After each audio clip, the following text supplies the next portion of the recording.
All right, everyone. Well, listen up. Welcome back to the Mark Ruff UCLA Extension Real Estate Extravaganza called Retail Development. You know, as we know, we've broken out this course based on silos pertaining to real estate product types. We began the course by talking about land development. We segued into multifamily. We've treated office. We've treated industrial. And as you know, last week, we began a 2-week treatment of the retail development product type. Now, in the Pizer text, Rick Pizer's retail development chapter is perhaps the longest chapter in the textbook, and rightfully so.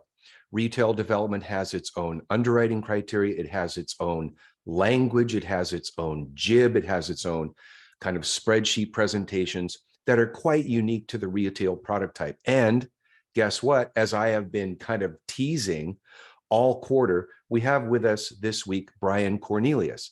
Now, Brian is an absolute masterclass in the retail development type. Now, I've been teaching here at UCLA and at USC off and on for about 14 years. And I think it was in my first year of teaching, Brian, that I had reached out to Caruso Affiliated when Brian was vice president of development at Caruso. And I think I just sent an email to info@carusoaffiliated.com and said that I'm a real estate instructor at UCLA. And I wonder if there might be somebody at Caruso who could come into my classes from time to time and talk to us about retail development. That email gratefully was forwarded to Brian Cornelius, and Brian answered that email literally within a matter of maybe a day or two. I was very kind of surprised and pleasantly surprised that that happened that quickly.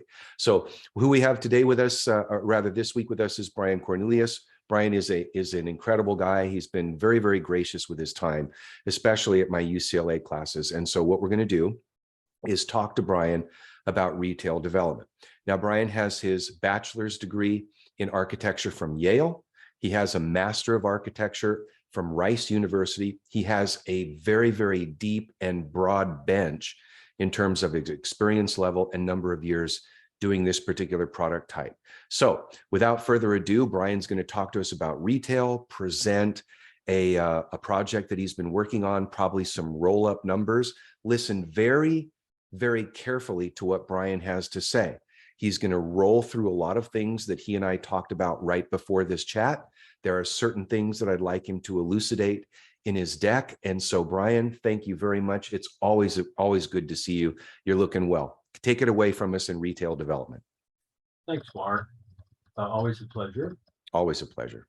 And I'm going to switch over to screen share so you can see the little slide deck that I put together. Let me do that. Thank you.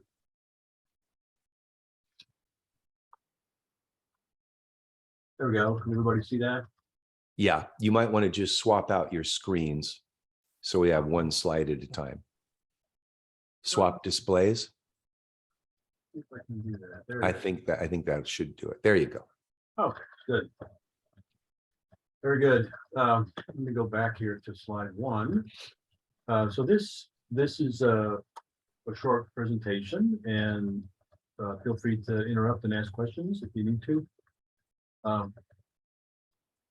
This is a presentation that sort of evolved over many years doing this with Mark, and I think I look back and the first one was 2011, 2010, maybe earlier. Probably even a little earlier, yeah.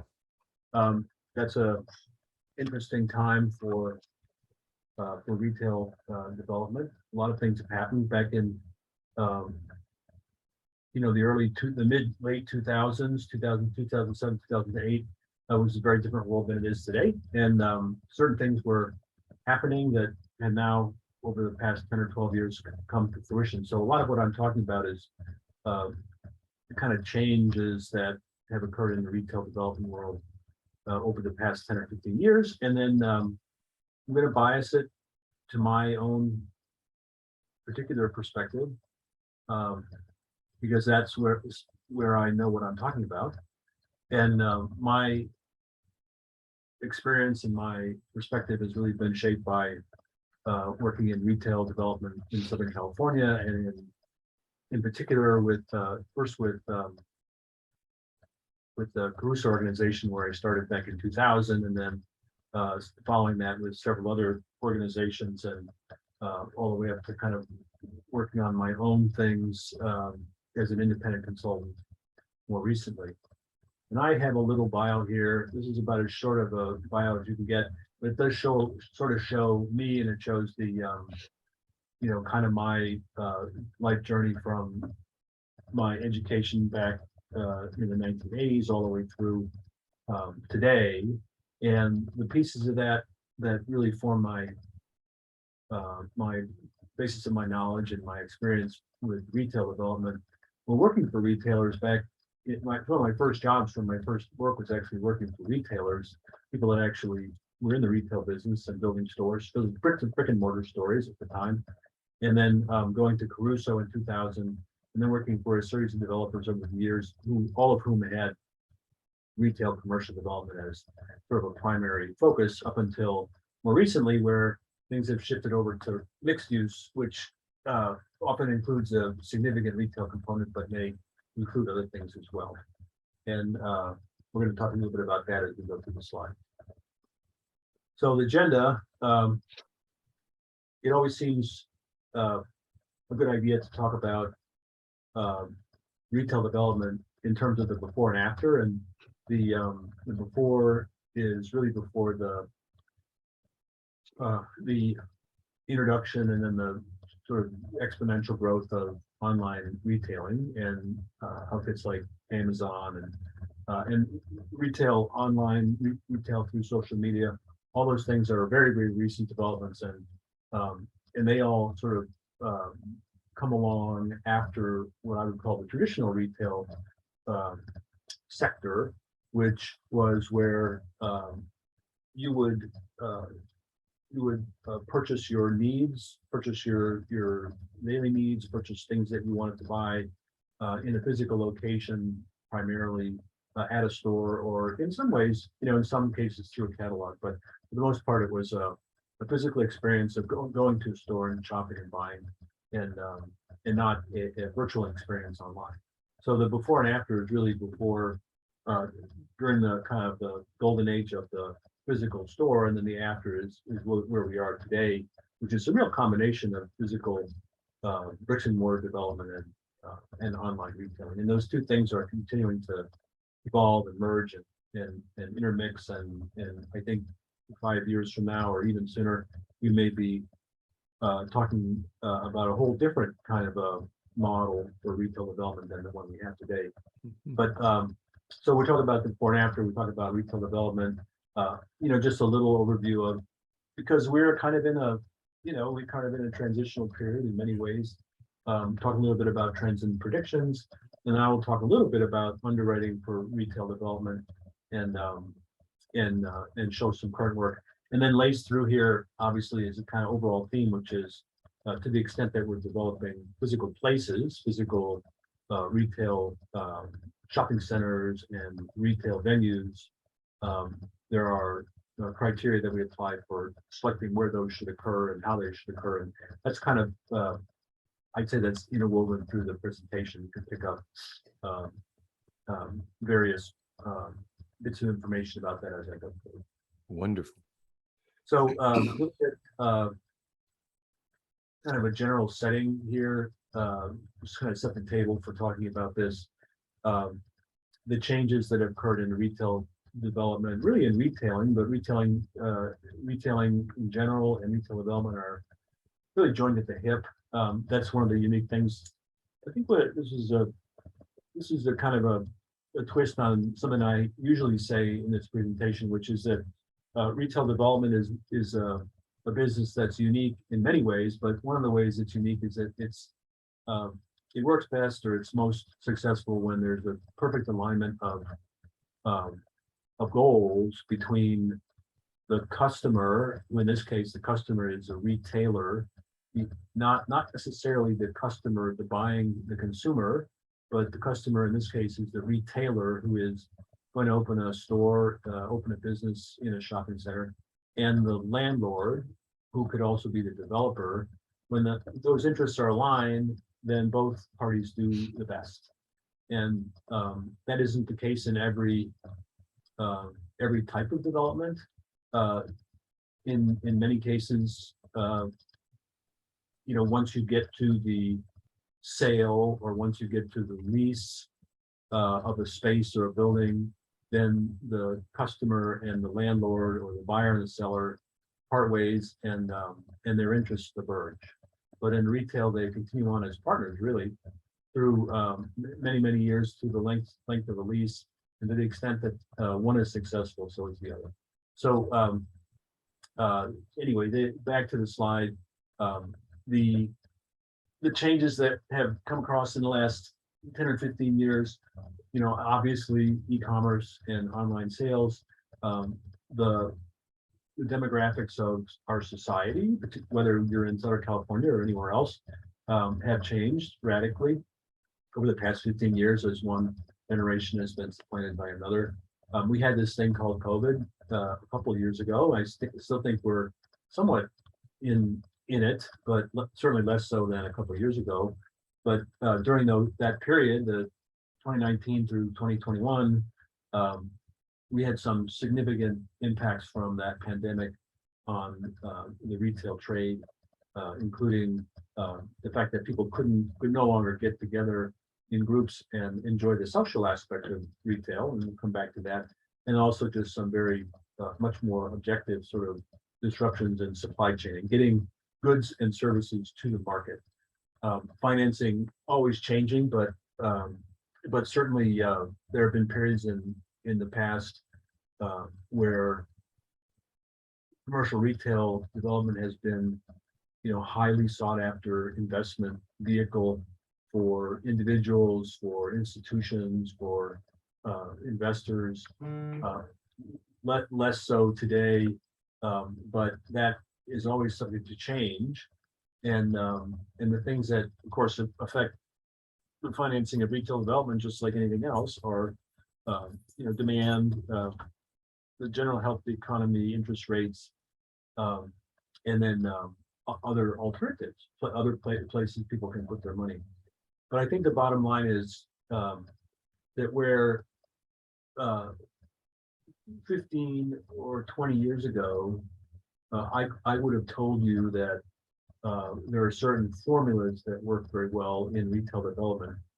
Today, I would say the exact opposite, that every location, every opportunity is unique, and a formula approach is discouraged, probably not going to work as well as taking each individual opportunity and looking at it in a unique way. Brian, if I could ask a question very quickly, you mentioned that there is this kind of partnership between the retailer and the developer. Would you say that it's important for the retail developer to own two minds, the mind of the tenant as well as the mind of the tenant's customer? Yeah. I mean, maybe it's worth just expanding on that a little bit. I say that's that the landlord, the developer, and the tenant, the retailer, or service provider, or whatever their business is. I say they enter into a partnership, and that partnership, is initially the expenditure of capital and the commitment of time toward the pursuit of a business, which is the retailer's business. And ultimately that business, depends on consumers out there.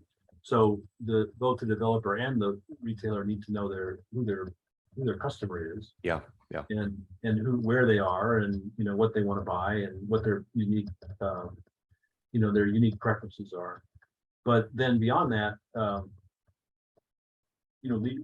commercial retail leases are structured typically with a base rent, and you rent space, you pay for the space. The landlord gives you some money to build out your space, and then collects rent from you, and then collects expenses from you. And traditionally, that sort of simple formula, to the extent that you can be successful as a retailer, you're going to be able to pay the rent, and pay the expenses, and so on. But a lot of maybe less so today, but but certainly in the past, not too recent past, there was another concept in there, which was the concept of sort of percentage rent, or the idea that the landlord would receive additional rent if your business did so well that you exceeded certain thresholds. And I think that is still done, but it's done in slightly different ways now. So incentive for the landlord to take care of you, to promote your business, to not to introduce direct competitors into your immediate world, all kinds of reasons why the landlord and the tenant would act like partners, and support each other, and so that's a unique aspect of the retail development business. I don't think that's quite the same in the office world. Yeah. When I rent space to an office tenant, I as long as they pay the rent, I don't really care so much about how they do in their business. Yeah. As long as they can pay the rent and they've got the wherewithal to come up with the rent every month, how their business does is really secondary to me. But in the retail business, that's just not the case. Yeah. So let's see. Maybe we talk just generally. This may be things that you've covered, so I'm going to run through these fairly quickly. Different types of commercial retail properties, and I'm going to put this in the context of kind of where these are today, because these are the categories have remained the same more or less, but the relative strength of these different types of developments has changed. The first one is kind of the smaller scale neighborhood center, community center, and I also include street retail in there. So that's just those are stores that collections of stores that have sort of organically formed along major roads at intersections and so on. And then there are single tenant properties. You see those all the time. You see the Rite Aid or the CVS pharmacy sitting on its own piece of property with parking around it. And all four of these have traditionally done well. They're very, very stable. They're relatively stable. And over the past decade, they've continued to do very well. They're smaller. They're kind of very much focused on their immediate surroundings, the customers that are immediately around them. They're not trying to draw people from long distances, and then they can, especially if they're national chains, they're going to have like a CVS or Rite Aid, they're going to have a pretty standardized assortment of goods to sell. But if they're smaller shops, if they're more local or regional shops, they're going to be very sensitive to local consumer tastes, and they're going to be delivering goods and services that appeal to the immediately surrounding demographic, and not try a kind of one size fits all. And so that gives them a certain degree of protection, and loyalty amongst their customer base. I think that contributes to their stability and their success. Yeah. And everybody pay attention. What Brian is hinting at is what are called primary, secondary, and tertiary trade areas. How far is somebody willing to drive or to travel to get what they need? So make sure you pay attention to that in the textbook. Thanks, Brian. Yes. And then we go to the regional centers, the large shopping centers. These, of course, had their heyday and popped up all over the country, maybe even to excess. Around before the 2000, for the change of the millennium in the 90s, 80s, and I spent a lot of my youth in these properties, building stores and developing these. The regional center and the super regional center are really the same thing, just one super regional being just a larger version of the regional center. But it's a formula, and it's a real estate play where a developer will acquire a large piece of property, will attract an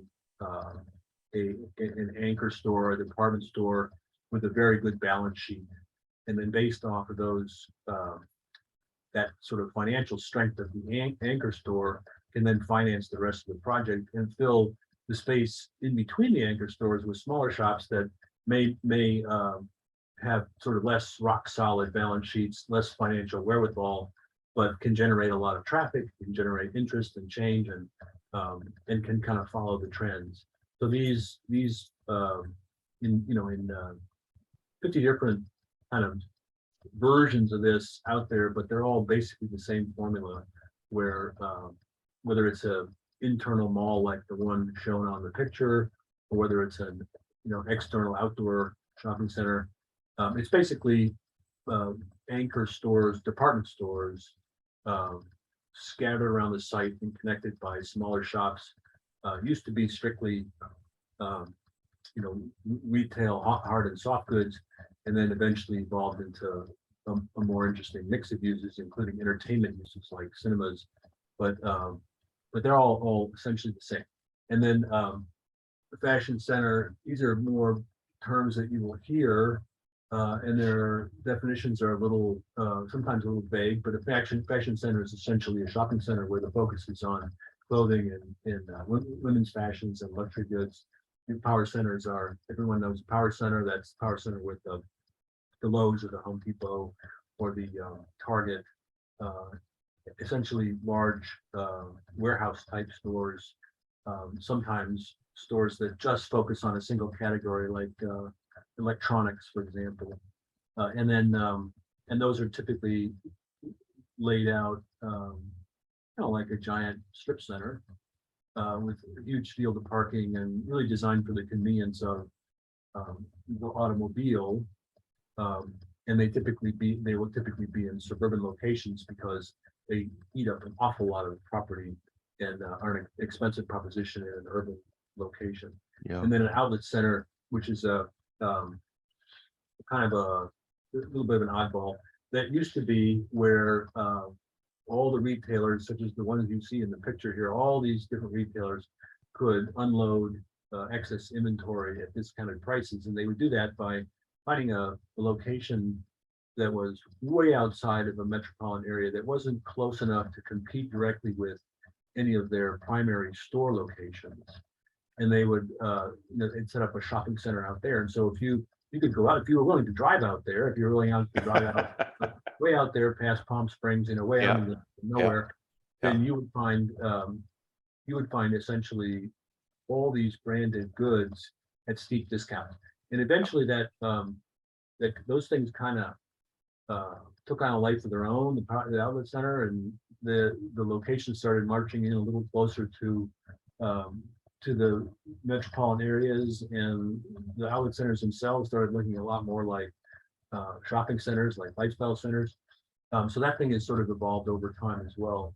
And then in terms of what's happened, I mean, the list down at the bottom of this slide kind of tells the story. The department store itself as a concept has sort of faded. There are a couple that are still going pretty strong, but there used to be dozens and dozens. These projects are very capital intensive. The costs are very high, both to build and to rent and to operate. They're definitely designed for larger scale REITs, real estate investment trusts, people that can command institutional money and put hundreds and hundreds of millions of dollars towards creating a place like this. Yeah. They are attractive to national chains mainly because of their sort of stability, and the enormity of the investment guarantees a certain amount of stability. And but they tend to tended to kind of trend toward the two ends of the spectrum. So these shopping centers, shopping malls, if you will, that are still going strong today, tend to be at the two ends of the economic spectrum. There are very high-end, luxury-oriented shopping malls that continue to do very well, and then there are very low-end, discounted type shopping centers that also can survive, but the middle is sort of gone. The middle has really gone probably to online shoppers. Yeah. For the most part. Yeah. It seems like the our vast middle class has been gutted so much in the last probably 20 or 30 years that vast mid-market retail is being gutted as well. Yeah, I think so. And I think you could look at um, how many people now, spend a disproportionate amount of their income on just paying the rent or paying their Rent, mortgage. yeah, rent and That, food and gas. yeah, and that would have been money that you could have spent on goods that such as you would find in a shopping center like this at one point. Yeah, yeah. So then we get to the last, just a couple other sort of oddballs. And the festival center. Festival center, I always wondered what that was, but I finally decided that it's really the definition of festival center is it's sort of a theme, location theme. So if you're, um, if you happen to be located near, a significant historical location or a nation's capital, or near a theme park, or someplace where there's an obvious theme that you can build on, Dollywood, then you might have a thing called a festival center. And it's really based on the idea that you're going to piggyback on tourist traffic and a regular flow of customers that are already there for other reasons. And that obviously can work fine. And then we have mixed use centers, which is really the thing that has been the big preoccupation now really for the last 10 years, which is a combination of kind of trying to build a kind of a more of a holistic, multi-layered environment where you would mix together commercial retail uses, entertainment uses, you might have office uses, you might have residential uses. And it took a long time for developers to figure out how to do that effectively. It took a long time for lenders to figure out how to underwrite those. But I think now there's very little happening at any scale that isn't a mixed use center of some sort. The points here at the bottom of the slide are kind of my own sort of my own take on mixed use centers. My feeling is that they're most successful when they sort of weave themselves into the fabric of the community they're in. They're not surrounded by fields of parking, so they feel very much built into the fabric of the community that they're in. The good news is they do have, like, this is the Americana up in Glendale. There's a resident population there of probably 1,000 people. 1,000 people is not enough to support even one business, let alone dozens of businesses. But what it does do is it gives a sense of energy and occupancy and kind of relevance and kind of excitement to the center. The lights, they don't roll out the sidewalks, after 12 midnight. There's things going on, and when you're there, not only are you there as the participant in the experience of the place, but you're also kind of on stage because you have people that live there that are looking down and seeing what you're doing. So it just has a much more authentic kind of feel to it than a pure commercial retail center. And Brian, to the extent that you're able to, given maybe NDAs or et cetera, but how successful was the residential component at Americana at Brand? I remember when Glendale was, scraping down Brand Boulevard between Brand and Central several years ago. And I thought, wow, they're actually stacking residential here. Okay, how did it do? Or how is it going, to the extent that you know and can disclose? Oh, no, it did it incredibly well, although, it was a little bit of a rough start because this project kind of occurred in a downturn. And there's a component of this that's for sale, and there's a component that's for rent. But these, these are all 100% occupied. They command very high rents. I think that has to do with the location and then just the timing that when this project was built, there was an interest in for people to come back to cities, kind of more interested in the kind of excitement and energy that you could find in an urban environment after many decades of the opposite trend where people were going out to the suburbs. So this kind of project really capitalized on that, and it also from from to a great extent, it really helped the city of Glendale in a lot of ways. This project was built back when there were still redevelopment agencies, and the city could acquire and assemble development parcels to make things happen. Yeah. And we'll mention that once again and later in the presentation, but this would never have happened without that ability, which is no longer the case. Now Right. cities don't have redevelopment agencies. They really depend entirely upon the private sector to make development happen. Right. And so it's a lot harder.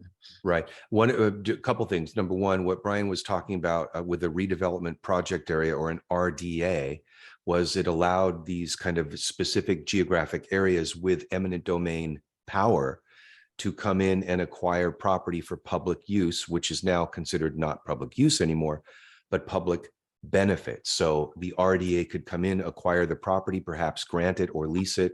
I'm not too sure if this is a land lease like the Grove. But one quick question for you, Brian, before you kind of move on from this slide. When you guys were looking at Americana at Brand, were you really programming in the residential as a forethought, or was the residential component an afterthought to get approvals? No, it was there from the beginning. Okay. The piece that was not there from the beginning, well, it wouldn't have been there, but for the preference of the city council was the for sale residential. There's still a bit of a notion that that ownership lends a certain amount of sort of stability and to a development like this, and I've heard that repeated now and again. Ownership versus people renting. People renting are considered more transient. Yeah. They pick up and go. If you own a place, you have a longer term commitment, and there's probably some truth to that. But of course, it's especially in Southern California, to own anything means you have to have reached a certain threshold of means, and so that's out of the reach of most people. Yeah. Most Thank people are going to be in the renting business. Yeah. So a little bit about site selection. I didn't, I think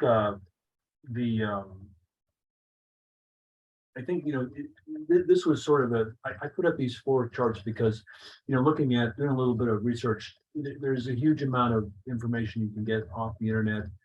There are certainly services that will do demographic research for you, down to like the square, every corner of every street.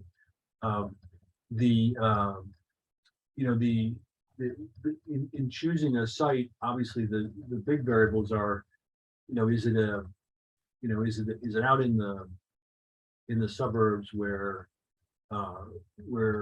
you have a lot of flexibility on planning, and you're basically driven by your decisions about the site are driven by automobile traffic or population density or population average income, or are you in more of an infill urban location where the viability of the site may be, in addition to those other things, may also be driven just by its sort of physical constraints.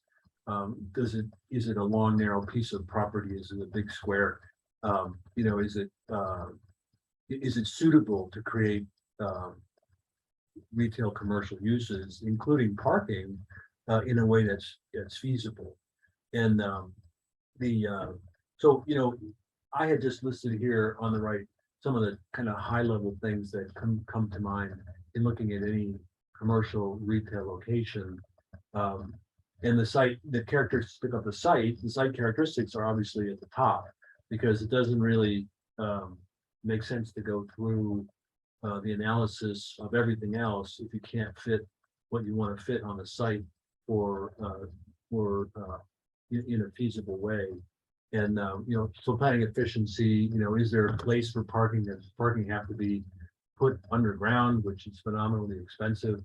Can you create commercial spaces that someone's going to want to lease?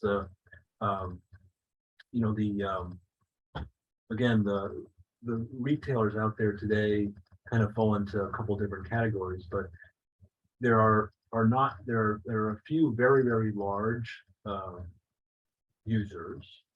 And by that I mean, books like Target and the large, discounter Targets and Walmarts and Home Depots and these big boxes. And then there are a lot of very small users, which tend to be the small local mom and pop shops that maybe instead of needing 80,000 square feet, they need 1,200 square feet. And there isn't a whole lot in between. There used to be more. Now there aren't a whole lot in between. A restaurant, depending upon what it is, may only be 2,500 to 4,000 square feet. So when you're looking at a location, especially for a multi-tenant location as opposed to a single tenant, you have to be able to lay out in such a way that you can provide space that people want to rent without a lot of waste. Yeah. It's always been a challenge, but it's more of a challenge now because the kind of, again, the middle, those users that are kind of in the middle and want 10,000 or 20,000 square feet are very scarce. Yeah. Geography and access. I mean, visibility, I should skip over that. Visibility obviously is always number one because, to the extent that this has always been true of retail, and I don't think anything that's happened in the last 100 years has really changed that. There's a certain component of consumer purchases that is spontaneous, and that you go to the place that you can see first. That's just human nature. You can get directions off Waze, and you can find something that's kind of hidden in the back, but you're much more likely just to go to the place that's most obvious, the place you can see. So visibility from from streets, from a network of streets, from roadways, from highways, those things. That's always kind of the first. That's the first and most important criteria for a commercial retail site. Geography and access. That's a whole list of different things. These diagrams show a kind of a community that's divided by a river. The two sides of the river are going to be, they may only be, the two sides of the river may be a quarter of a mile apart, but they may be very different from the standpoint of where the consumer is, who's going to visit your shopping center and your store. Freeways have the same, freeways and other kinds of man-made boundaries have the same effect on dividing up a trade area. Mountain ranges, we have those here in Los Angeles, where the consumer that shops on the west side is not the same as the consumer that shops in the valley. Yep. They're not, they're geographically, let's say they're 10 miles apart. That would be nothing in Texas, where the landscape is basically flat, and you'd be happy to drive 10 or 20 miles to go and do your grocery shopping. Here, you're not gonna do that.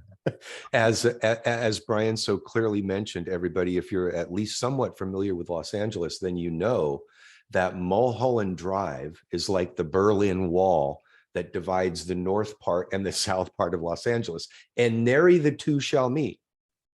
Yeah, and so when you're doing your analysis of site, and you're developing your trade area, you're going to take into account those man-made boundaries and also natural boundaries, geography, and then the other thing, of course, is just that in developing a project, this may be less true in acquiring something that's already there because someone has already done the legwork.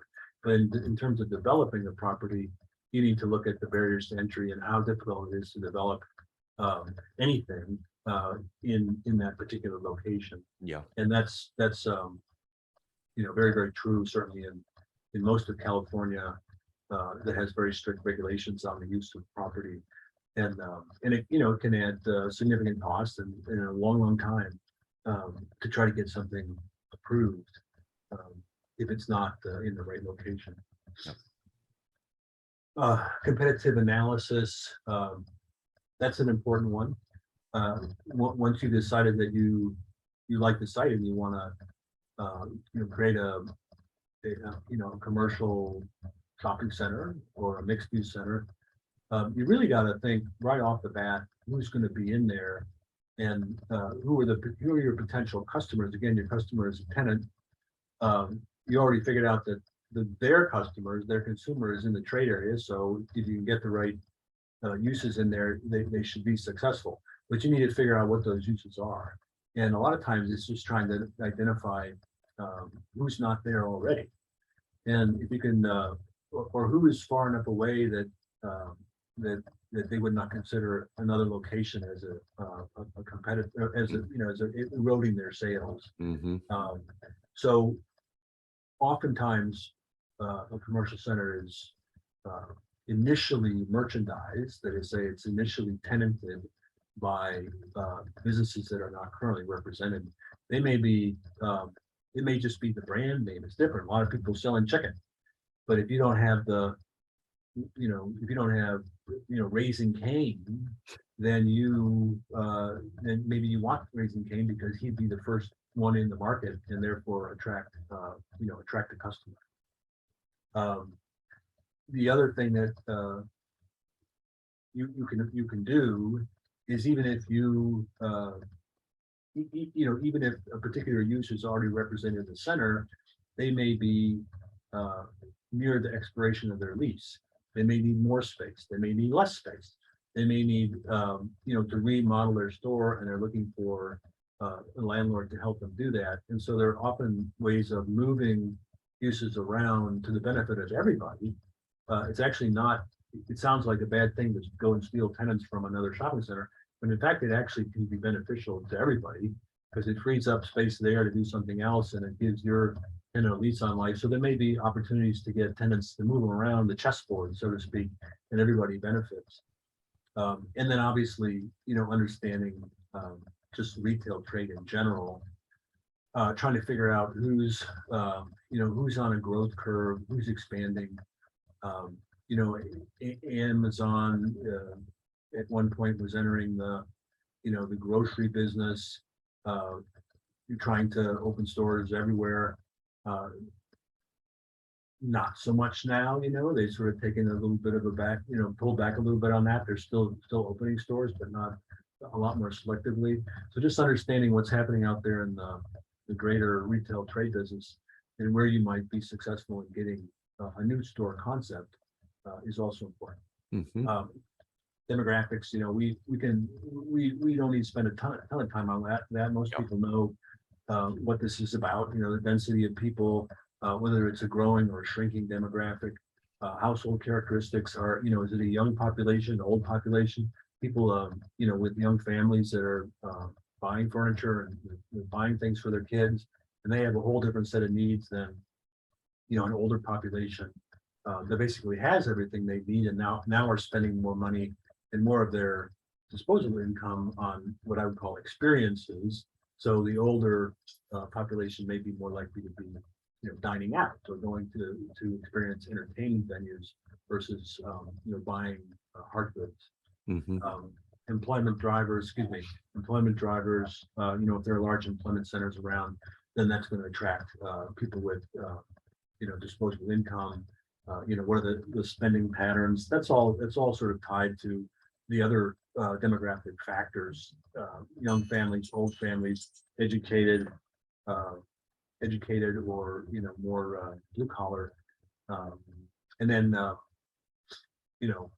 mobility, I guess mobility really can have several different meanings, but it's whether people are on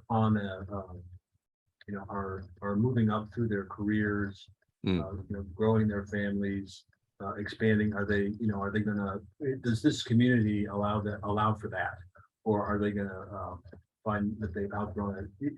This would be a case in, say, like a very urban, dense urban area, downtown Los Angeles, for example. I read somewhere that all those folks that those young folks, young singles and young couples that were flocking to Los Angeles to want to live in an urban, dense urban environment. Eventually they get together, they decide to have a family, and all of a sudden that, one bedroom apartment on the 40th floor no longer works, and they doesn't look so good anymore. Yeah, and they want to move to the suburbs. So financing and development incentives. The last item here, these are other things that can come into play. The opportunity zone, which came into being fairly recently. Yeah. Another way of drawing financing to a project. I think I put ESG Pacific Palisades. The Pacific Palisades project, I showed a picture of it earlier on. That was a Caruso project. Everyone was wondering how that would work up there. It's a wonderful area, very, very strong, incomes and demographics, but it's sort of out of the way. And if you're not planning to go there, unless you live there, you probably wouldn't go there. You certainly wouldn't go there, on a regular basis. You might go there out of curiosity, but it's hard to get to. And so I think one of the many different tools that Caruso used to try to make that place work was to take a particular attitude toward the businesses that would operate there. And he had this strategy about basically having predominantly women-owned businesses that would open their shops in that center, and then that itself would be a draw from outside of the immediate trade area. Go to the next slide here. So we're going to run through these trends and predictions very quickly because I think this is, I think a lot of this stuff is still valid even today, and this is really about where the retail business and where the retail development business is headed. And I think there's definitely a sense that that retail development in California has been overbuilt and in the past, and that the recession of 2007, 2008, and then along comes COVID, and there's been a sort of a reset.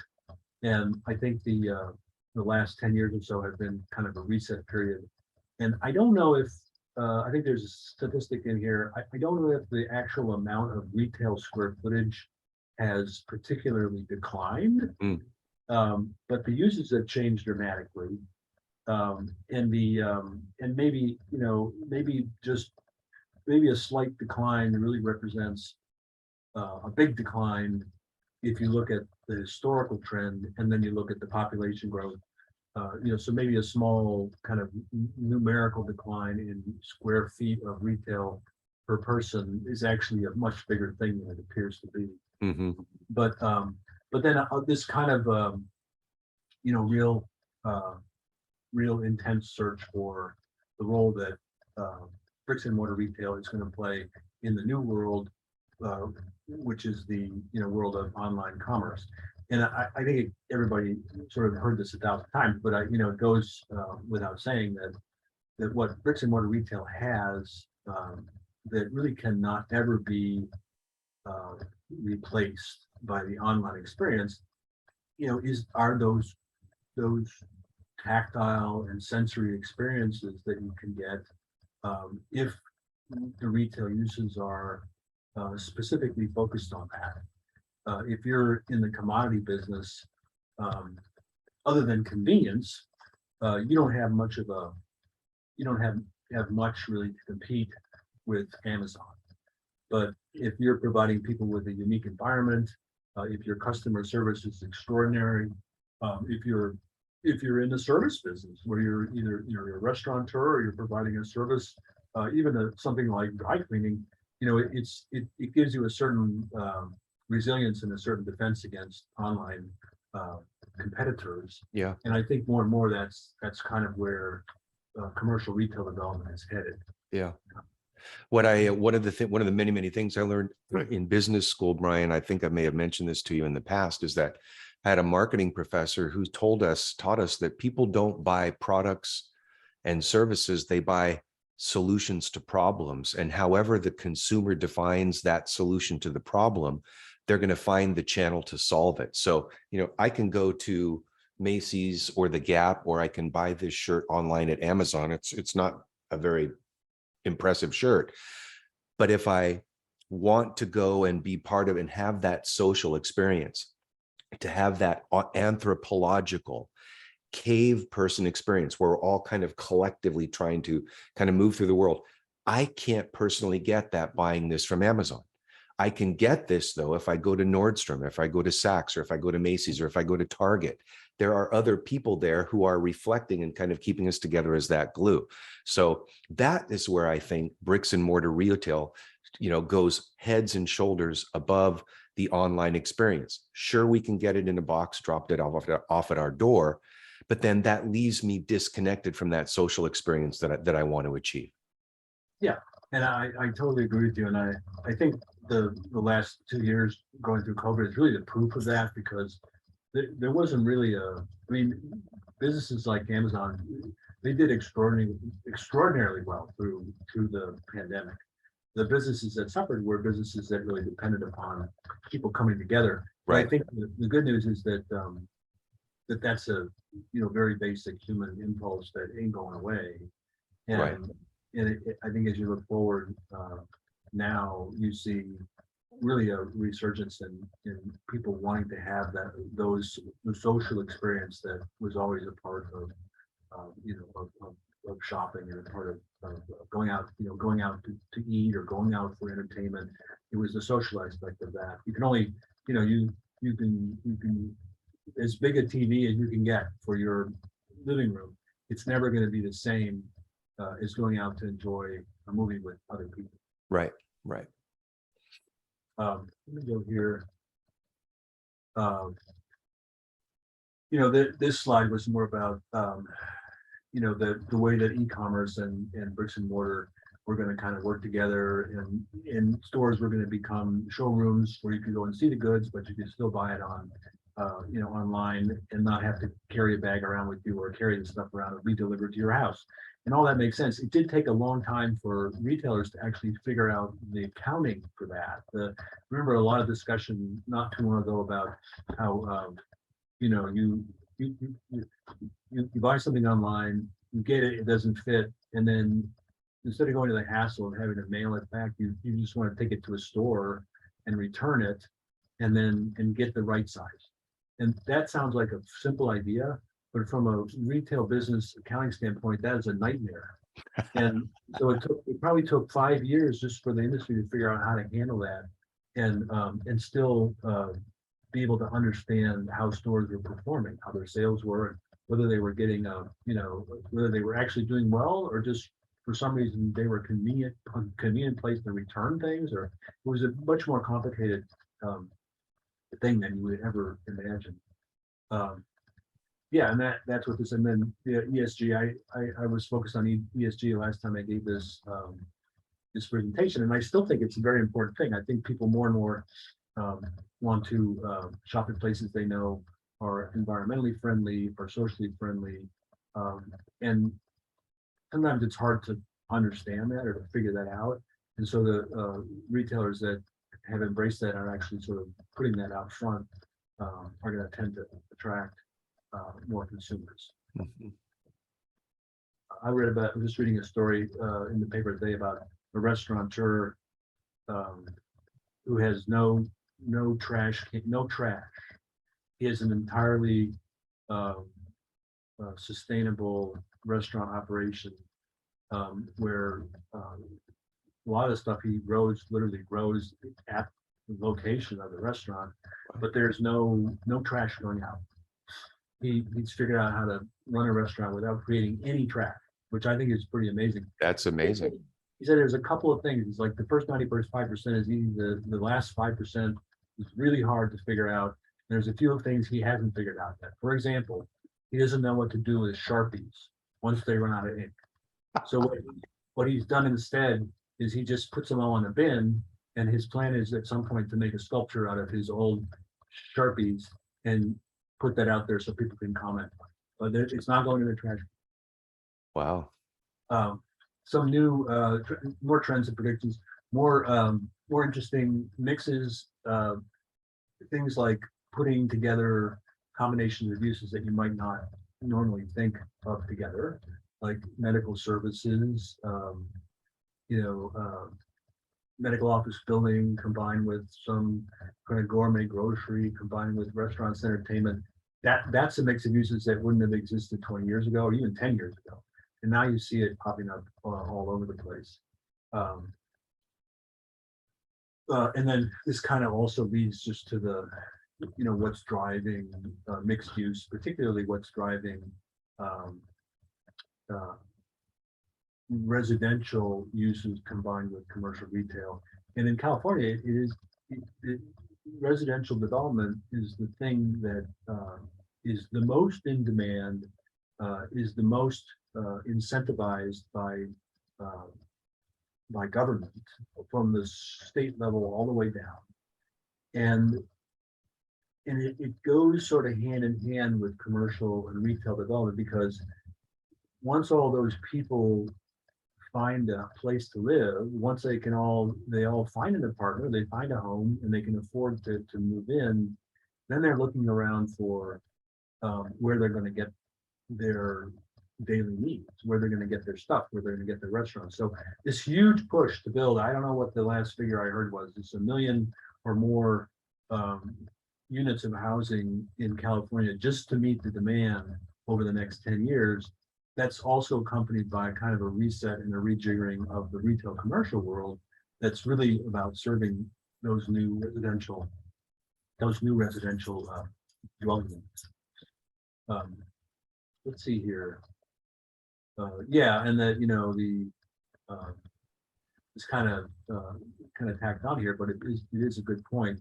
I know there was discussion about a few years ago. There was a discussion about, well, what are we going to do with all these defunct shopping malls, and what do we do with all these big boxes that nobody wants to shop in anymore, and isn't that all that expensive? Like, well, we can use it for, we can use them for distribution centers, and we can use them to get the product closer to the end user, and that may be true, but going forward, but that's a legacy issue, and going forward, I don't think you're building extra space to satisfy the warehousing requirements or distribution. It's just the two uses are just so different.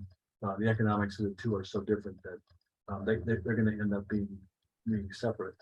But in terms of those shopping malls, that is, you see in the examples that I give, I mean, that is where an awful lot of residential development is occurring. And the background picture here, the kind of the watermark picture in the back, is an example of that, where it's a traditional mall with anchor stores, most of which are gone.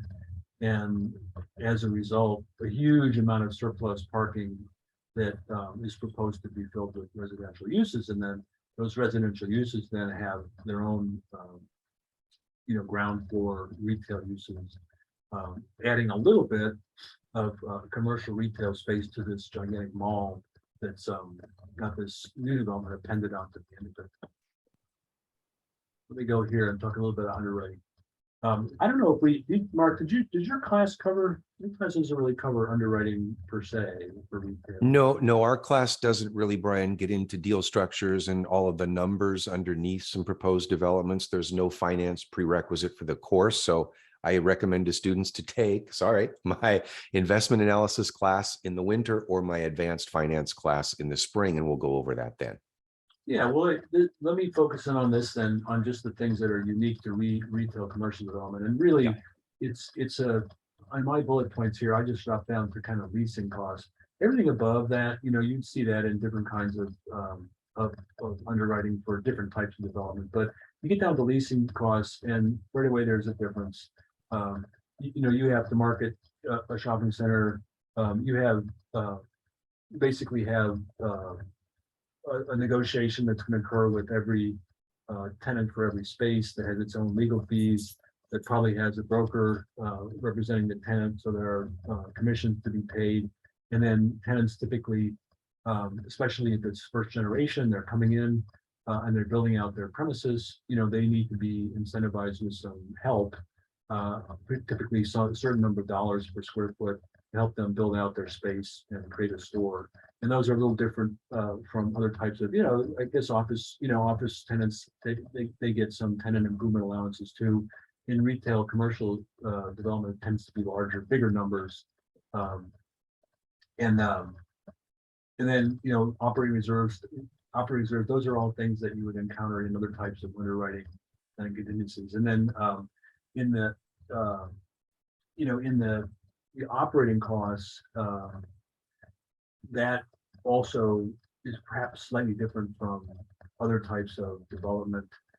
Tenants typically, they have typically and historically had triple net leases, meaning that they pay you rent and then they pay all of the other stuff. They pay for the property tax. They pay their share of the property taxes. They pay their share of the maintenance of the facility, and they pay their share of the utilities that they use, and that's a triple net lease. But there are also tenants that will insist on a gross lease where those expenses are kind of rolled in, and then the economics and the model changes a bit, because now the landlord has a fixed rent into which he's got to fit all these variable expenses, and it changes the way you're going to operate a shopping center or operate a building. If you know that that to the extent you can save on on maybe not on taxes but on utilities or on maintenance costs, all that falls to the bottom line. That's CAM and CAM leakage. It's another term that you'll see pop up. So the CAM, CAM, common area maintenance, is the costs associated with maintaining the property. And if you're Caruso, that means running the trolley, and running the dancing waters. And then CAM leakage is just whatever, after you collect everything you can from the tenants for those expenses, what is there left to pay? And so that's what's coming out of your pocket basically to operate the center. Estimated income, that's going to be consistent with other types of developments. You may, when you do the underwriting and you're laying out kind of the cash flow, you may offer tenants some free rent initially, so they can get their legs under them and start making money and start generating income. So you may have a period of 6 or 8 or 10 months where you're not collecting rent, or you're collecting a much reduced rent from a retail tenant just while they get up to speed. Brian, you mentioned the the Caruso trolley. Obviously, that was kind of thrown into the CAM recovery. But I just want to blame you and Rick because when my sons were they're now 22 and 24, and when they were between the ages of about 7 to 11, that was that gosh darn trolley that kept me magnetized to the Grove, because my sons would say, "Daddy, can we go to the trolley? Daddy, can we go to the trolley? Can we go ride the trolley?" It was that gosh darn trolley that kept me down there at Fairfax and Beverly almost my entire 4 years from 7 to 11 of my sons. So thank you so much. That was amazing. It was the darn trolley. And I'll tell you, I'll share a little secret. I probably shouldn't, but I'll share it anyway. Is it back then, and for whatever reason, I could not tell you why, because the kinds of tenants that were going into the Grove were not unsophisticated people. They all had their own, lease attorneys, and they all had, did a heavy amount of negotiation. But for some reason, the lease form that Rick Caruso developed and was really tried to use consistently with all of the tenants, for some reason, that lease allowed him to recoup expenses for the operation and maintenance of the parking structure. Oh, wow. But not net of income. So he was collecting the maintenance costs in the parking structure. At the same time, he was collecting the revenue from the parking cost, from the parking fee. Well, that's why you can write a $30 million check to run for mayor and not break a sweat. Exactly. That's where that all came from. Thanks for sharing that, Brian. I love those inside baseball stories. Yeah. So, so you're out looking for a location to build, a commercial center, to build our shopping center. And the big question always comes up: how do you, how do I tie up the site? How do I, I see something I like, but I don't know, and I got a lot of work to do. How do I do it? I've seen that interaction many, many times, and I'm sure Mark has too. But typically, you see a site, you see a corner or a parcel of property that you think would be great for a, a mixed use center. Where do you begin? And, you may begin with a listing broker, and the listing broker may give you some, give you some advice on what he thinks the property is worth. And that's typically going to be based on some idea about what it can be used for, what the expectations are for rents and costs and all that. And usually there's some thought that goes into that. And so, generally when you identify a piece of property, you're going to start with the expectations of the seller and say, okay, the seller wants $50 million for this piece of property. Thank you, great. But then you've really got to go and do your own homework and figure out if you can arrive at that price based on your own analysis of what you can do and what types of costs you're going to incur and what types of income you're going to have. And then you'll typically, because you want to buy yourself some time to do all that, you may while you're underwriting, while you're trying to figure out how the project is going to work at that particular land cost, you may already have made an offer, but it would be a contingent offer.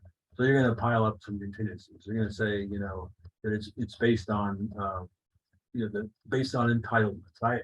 I'm going to buy this. I'll close on this property if I can get the entitlements I need to do the property. It might be contingent on getting financing. Could be a ton of different contingencies.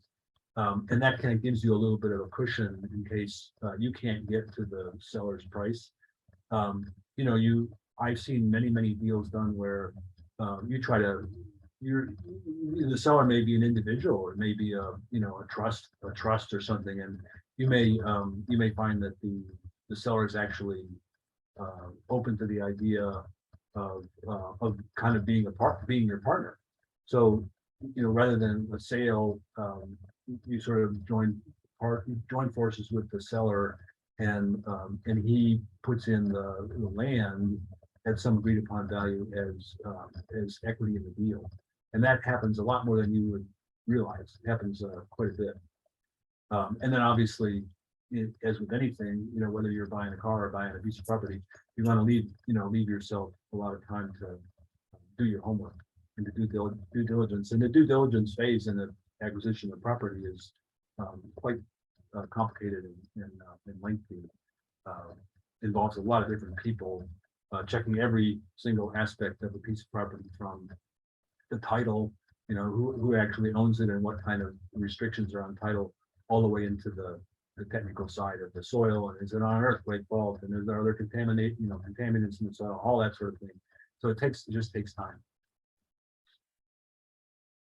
So I kind of maybe finish this out just by talking about some things that I'm working on. I have a real interesting variety of things, which you'll see here. I just picked 2 or 3 projects. This project is, everybody knows what this is. This is LA Community College on Vermont. And the fellow I'm working with has purchased this building right across the street, this where the star is. And it's not a large project. It's only 8,000 or 9,000 square feet. But the concept here kind of goes to some of the things we talked about. This would be street retail. It's not a new ground up project, but the development really entails kind of complete overhaul and renovation of the whole thing. So it's a fairly good sized investment. And the concept is that the location is on a major street with a ton of traffic. It's close to the freeway. Just off the picture down to the south is the 101 freeway coming up from the city. Hollywood is just 3 blocks, the Hollywood, center of Hollywood, just a few blocks to the north. There's a subway stop at Santa Monica Boulevard, taking people, out to the west side. You have the City College with its 16,000 or 20,000 student population across the street, and that campus has no existing food uses. It has there's actually hardly even a student center there, but it has no food uses. So students who do come there, a lot of them are going online, but there's also quite a number of students that come to the campus. they don't have any place to grab lunch or to grab dinner.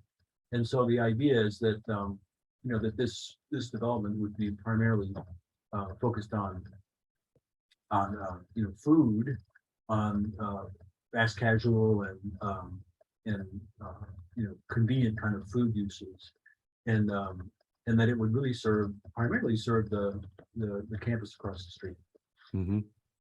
And this is what it kind of looks like today, or it did look like today. Most of the tenants that were in there, again, this was all part of the due diligence process. The tenants that were in there were all on a month-to-month lease. So once you acquire the property, you could terminate them and get them out of there so you could do the renovation without incurring some big penalty. A lot of due diligence work in understanding what needed to be done with the building.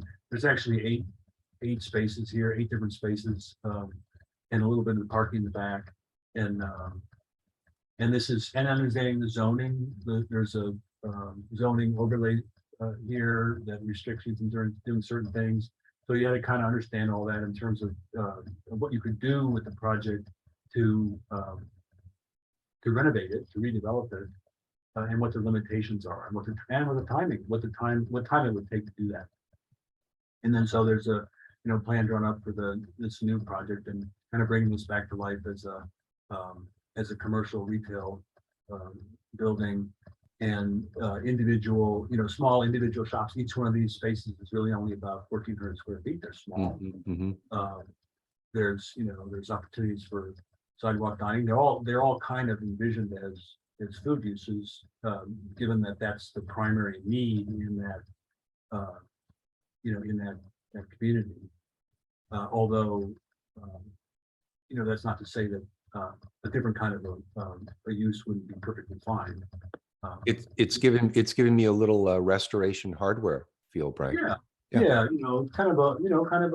The other big concern here was the gentrification issue. Like, this isn't, the neighborhood behind here is a very, working class neighborhood, and there's a lot of, anxiety around gentrification. So the idea was to try to bring in, uses that wouldn't be perceived as, they would fit, they would fit in the community.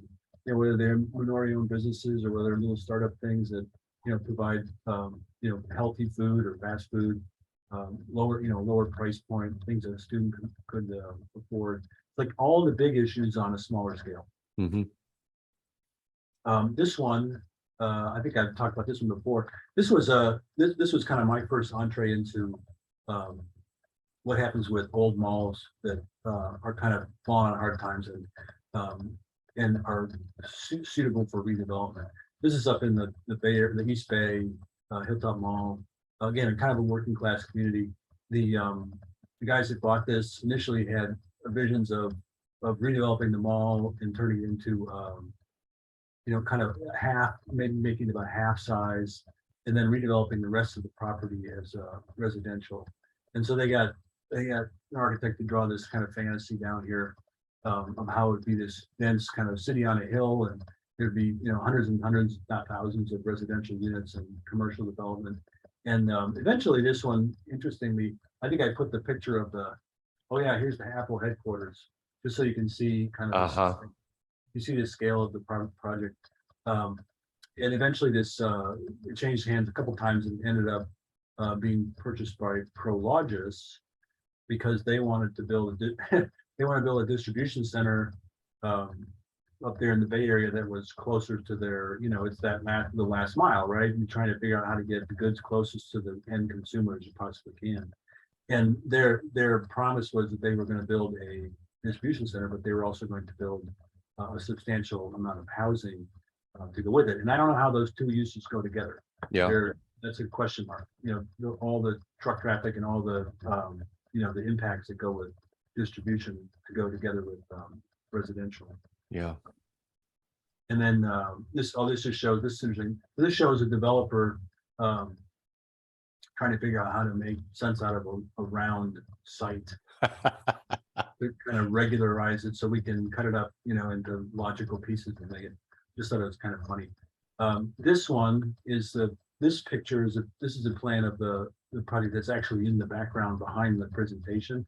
This is the Moreno Valley Mall, and this is owned by a guy who has had the mall for 10 or 12 years. And it's a mall that's incidentally that is actually, were it not for the fact that all but two of the anchors are closed, the actual mall itself does pretty well. It's completely occupied, 100% leased. The Macy's and the JCPenney's do pretty well. It's in a community where an indoor mall, this is out in the desert where it's 120 degrees in the summertime, and it's a place where people go in where they spend their leisure time, mainly because of the environment and because because it's very convenient to this community. It's right there in the middle of the community.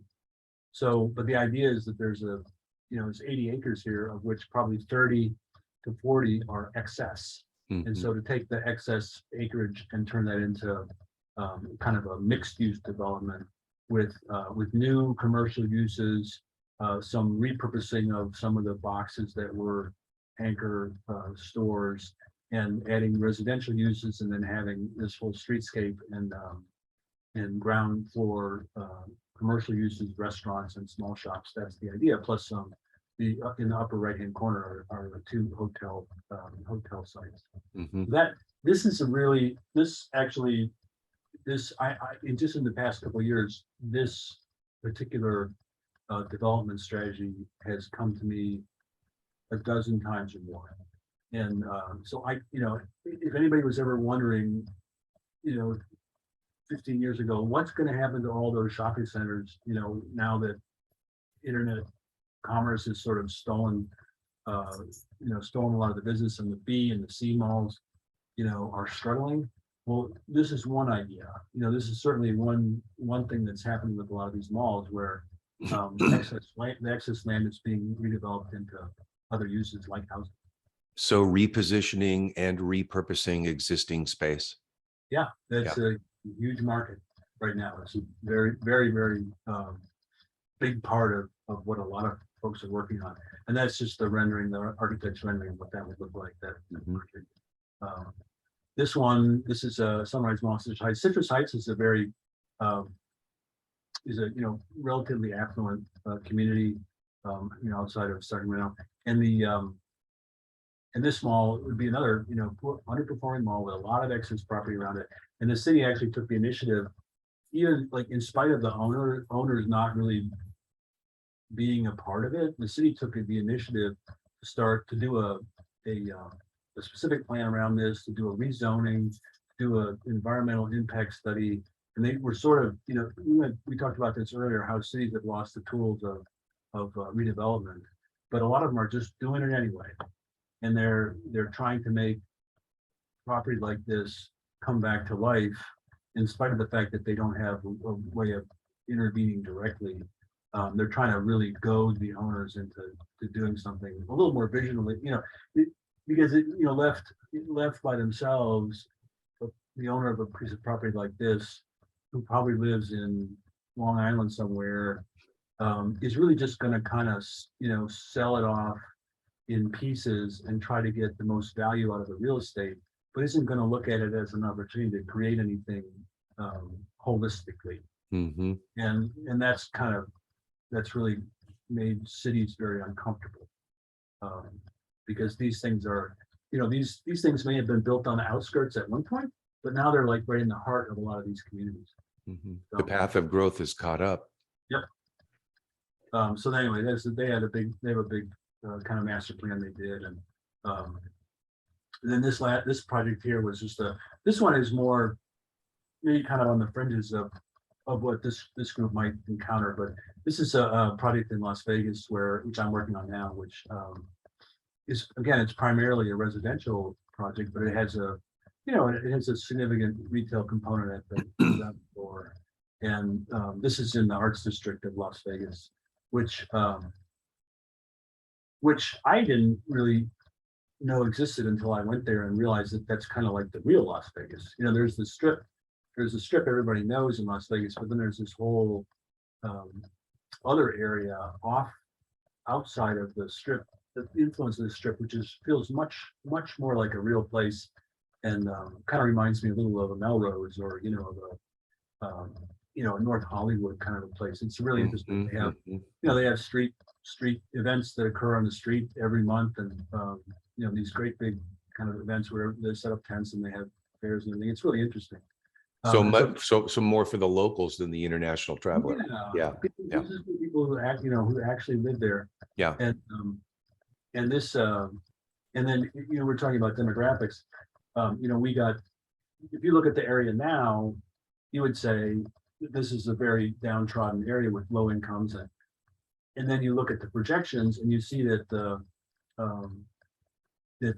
both the type of people and the income levels for this particular area of Las Vegas, because of its adjacency to the Strip and the major employment centers, this area is about to experience kind of a phenomenal change.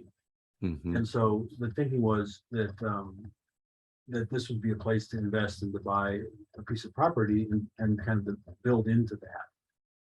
So the project, which is primarily a apartment building, but it has a street retail component to it, is really based on the prediction that this part of Las Vegas is about to experience a significant change. And that's just some images of the building.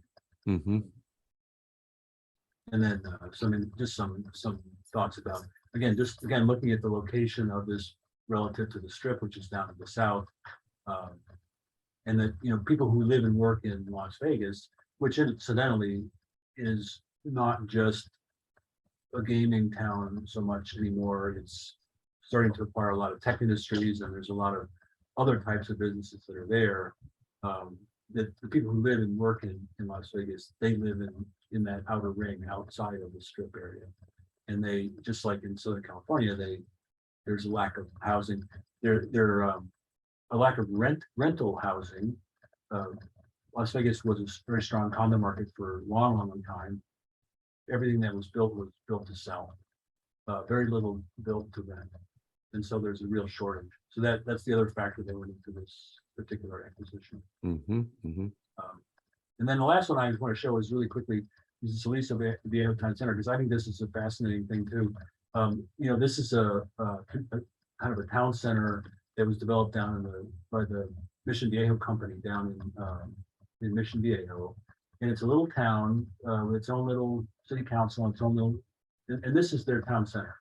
And I haven't shown the whole thing; it kind of goes off to the left, but it was built about 30 years ago, and since it was built, it's kind of hummed along, but the surrounding area has gotten more and more dense, more and more affluent, and then other communities around there, like Laguna Hills and Dana Point and all these other places that are kind of close by, have all decided that they need to reinvest in their downtown and create these town centers. And so Mission Viejo, or Aliso Viejo, the town of Lisco, decided that they need to do something too, because if they don't do something, then they're going to start losing sales tax revenue, and they're going to start losing out to these surrounding communities that are reinvesting. And the challenge they have is that they don't own this property. Not only is it privately owned, but it's owned by 27 different parties. Oh my goodness. So when you talk about site selection and trying to figure out where you should potentially develop, you would run away from this as fast as you can, because you have to get at least, well, this diagram is sort of, the way I interpret this diagram is that there are 10 individual property owners who all need to contribute a portion of their property, and their property is very strangely created in such a way that they have a piece of it that has a building on it, and then the rest of it is really to establish that they have adequate parking. So they have this very strange parcel map, but you have to get at least kind of to agree to contribute some of their property for compensation, but they have to contribute it in order to create a development parcel and to do anything. And then the other, that's 10. And then the other 17 all also have to agree, because there are reciprocal easement agreements, and there are CCNRs, there are covenants and other things on the title that would prevent anything from happening in the parking lot. So you have to get 100% buy-in from everybody, and then you have to get 10 of them to actually agree to contribute their property or a portion of their property with all of the, lender and tax consequences and all the complications to go with that in order to create a development parcel to do anything. And so my job was to try to make that happen. That's my job. Brian, that must be a nightmare, an absolute nightmare. Well, I look at it as a kind of a challenge. I look at it as sort of an interesting challenge. Yeah. Because it's I don't think I've ever done anything like that before. And so so I look at it as a challenge. But the idea at the end of the day is that you'd build on that development parcel in the middle, you would build some more commercial, so you could kind of create some streets and create a more interesting district, kind of a villagey feel in a district. And then on top of the commercial, you would put residential, kind of like we saw at the Americana brand and other places.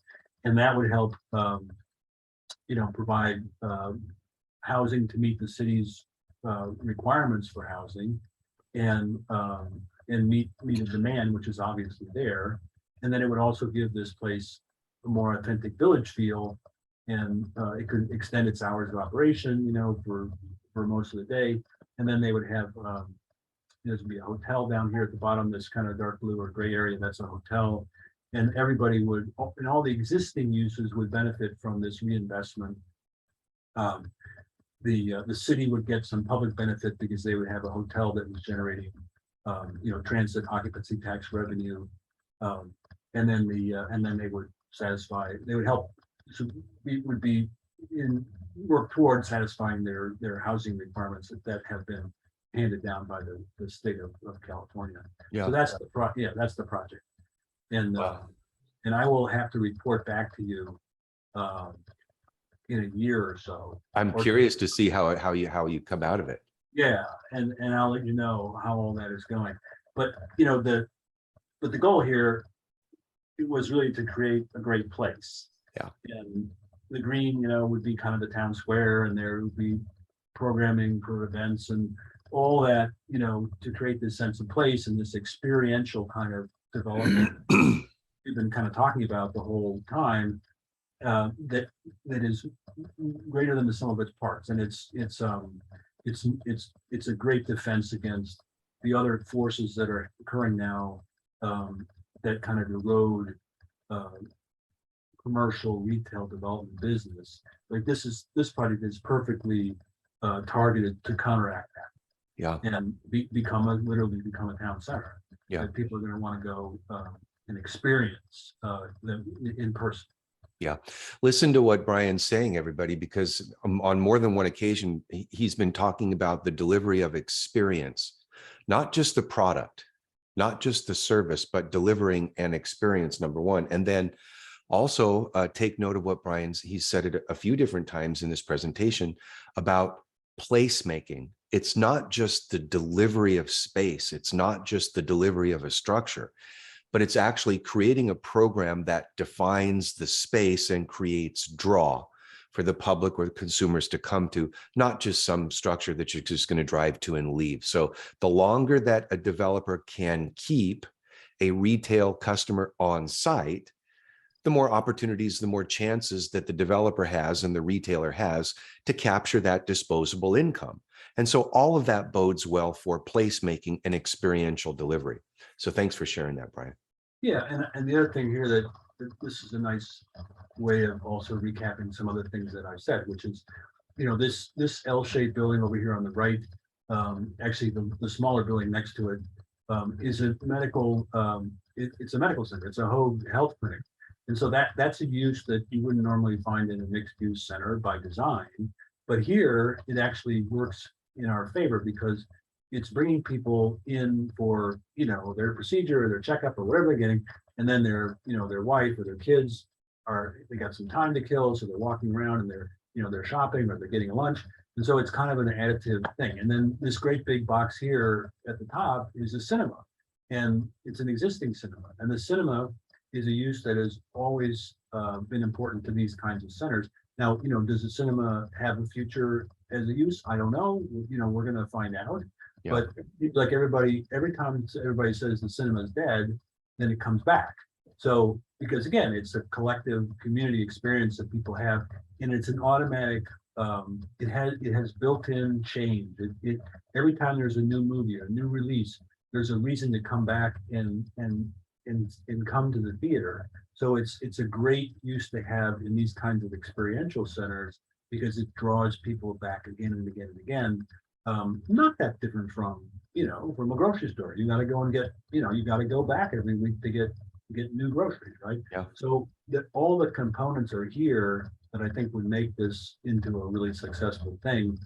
Just got to get everybody on the same page, right? And you've got a lot of sets of that, everybody. Yep. 28 different people. Woo! So, we didn't spend a lot of time talking about numbers, but I did do a quick kind of analysis on this one, and I got it here. And I just, the basic components of this, we've sort of talked about. What are the different uses across the top here? I've got dining, restaurants, I've got a hotel, I've got a theater, I got retail uses, I got office uses that are there. I'm not actually adding any office uses, and then I got residential uses. And for each one, we have costs. We have the cost of the land. So we're going to pay these folks for their land. The people that own the land, we're going to pay them for the land. We have all the soft costs, we have the architectural design, all the commissions, all that stuff. We have hard costs, which are construction costs, basically, for each of these different uses has a different metric for its costs. And these are all just rough estimates at this point because we don't have the final plan. And then we have parking costs, which we sort of separate out because parking is one of those things that you hate it, but you got to have it. And it has a significant cost, especially if it's underground or it's in a structure. And so you add up all your costs. And then down below in the blue area, you figure out your estimated incomes for each of the uses, what they are. And each use has a different metric for income. The theater has nothing because the theater is existing, so we're not doing anything with it. And then you get all your incomes. You get your incomes, if you have vacancy, you have to take a little discount, and then you end up, and you have your expenses that you have to back out, and then you end up with your net income. So this is the new stuff. This is only the new stuff. This is not the existing stuff that we're not going to touch. So we have costs of about $300 million. We have income of about $22.5 million. And then we do our cap rate magic, which is our, capitalization rate that Mark probably hasn't gotten into, but which you will get into later if you haven't already gotten into it. And we sort of figure out, each of these different uses has a different capitalized value. That means it's a different, basically it's the return somebody would want in order to be able to justify an investment in that. So if I put my money in a savings account, I don't expect to make but 1%. But if I put it in something riskier, I want to make more. So each of these uses has a certain risk associated with it and a certain cap rate. And then you blend them all together and you get a cap rate. And then you figure out what the project is worth when you're done. And this number down here, well, I got it blown up here on the side, but the total cost, 300 million, total NOI 22.5, cap rate blended altogether about 7.6. And then this is the value of the project when it's all done. And then I have to pay back all my loans, and I got to pay the costs associated with the sales, and then I end up with a profit of about 170 million. And that so that to me, is a project worth doing. Indeed. And obviously the project is leveraged, so the amount of money that anyone is putting up is obviously much less than the total cost, but the profit is all profit. The profit is all value creation. So it's all money that's made out of thin air, basically. Well, thin air and a lot of hard work. So that profit falls to the investors. And it's split up, it's split according to whatever they put in. Yeah. So, and that's, this is not a, this is not a typical pro forma for a retail development per se. There's a kind of a quick one-page analysis of this project based on a very schematic plan. And just to kind of prove out that it was a project that would make economic sense and that it's worth pursuing. Indeed, those numbers look quite juicy, Brian. Yeah, But and they're good numbers. if you can navigate through the matrix with your ownership. Right, and essentially, yeah, and in a way, you could say that you're getting paid for the pain and suffering. Yeah, it would take That's it's true. to get there. It takes some effort to get there, and so therefore the reward should be worth it. Indeed. That's my presentation. Let me stop sharing here. Okay.